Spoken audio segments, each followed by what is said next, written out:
Om Swastiastu. Bertemu kembali dengan saya, Ketut Ngurah Hartawan, CGP Karangasem. Hari ini kita akan menyampaikan masalah pengelolaan program yang berdampak pada murid. Tugas 3.3.A.9, koneksi antar materi. Hal-hal menarik yang dapat dilihat dari pembelajaran pada modul ini adalah bahwa 1. Penyusunan program tidak bisa sembarangan. Harus mengikuti prosedur perancangan program sesuai Bagja dan dilengkapi dengan MELR, Monitoring, Evaluasi, Learning, dan Reporting. Yang kedua, semua program yang dikelola oleh sekolah harus berdampak pada peningkatan kompetensi murid, tidak hanya dalam sisi kognitifnya saja, tetapi juga aspek afektif dan psikomotornya.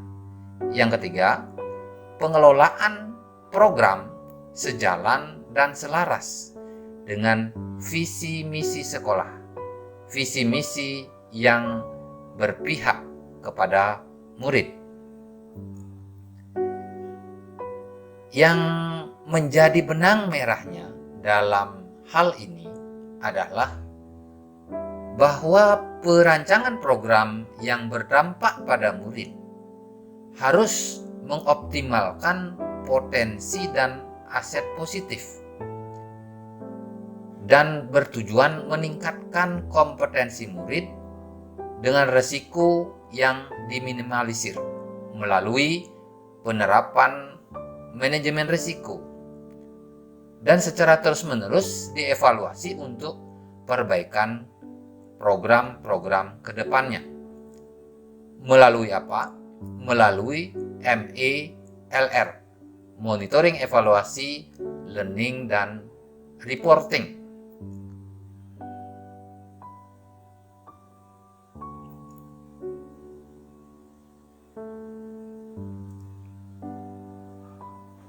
Kaitan antara pemetaan sumber daya dengan perencanaan program sekolah yang berdampak pada murid. Bahwa dengan kita memetakan sumber daya yang ada di sekolah berdasarkan 7 jenis sumber daya, maka kita akan mengetahui kekuatan positif atau potensi yang sekolah sudah miliki untuk bisa dikelola dengan maksimal, sehingga dapat menunjang pelaksanaan program sekolah yang sudah direncanakan dengan matang. Perencanaan program sekolah yang berdampak pada murid akan lebih mudah dan efisien jika kita menyusun program menggunakan manajemen berbasis aset.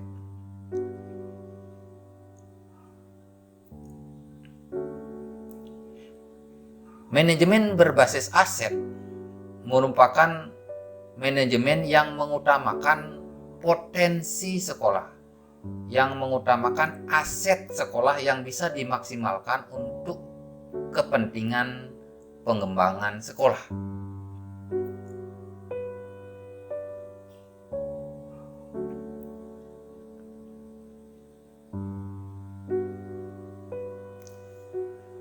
Untuk bisa merancang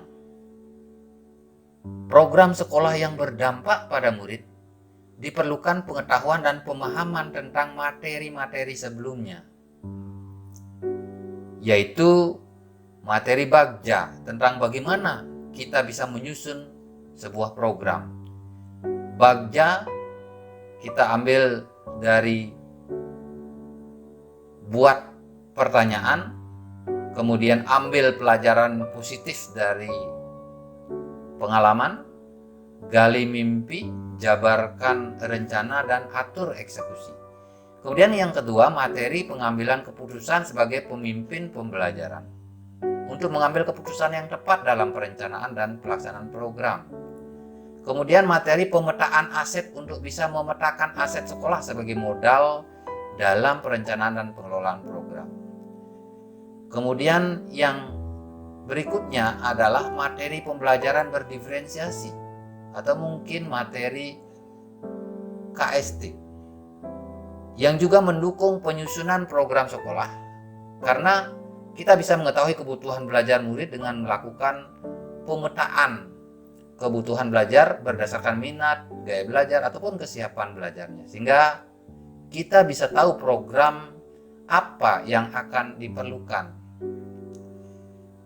Kaitan dari semua materi tersebut dengan peran sebagai guru penggerak.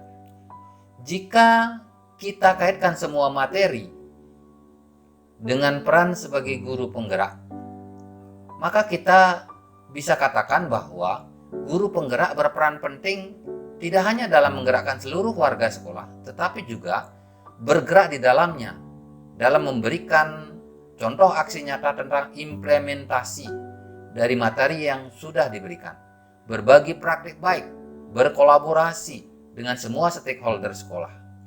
Disinilah peran guru penggerak sebagai motor sekaligus kompas arah pendidikan kita yang berpihak pada murid.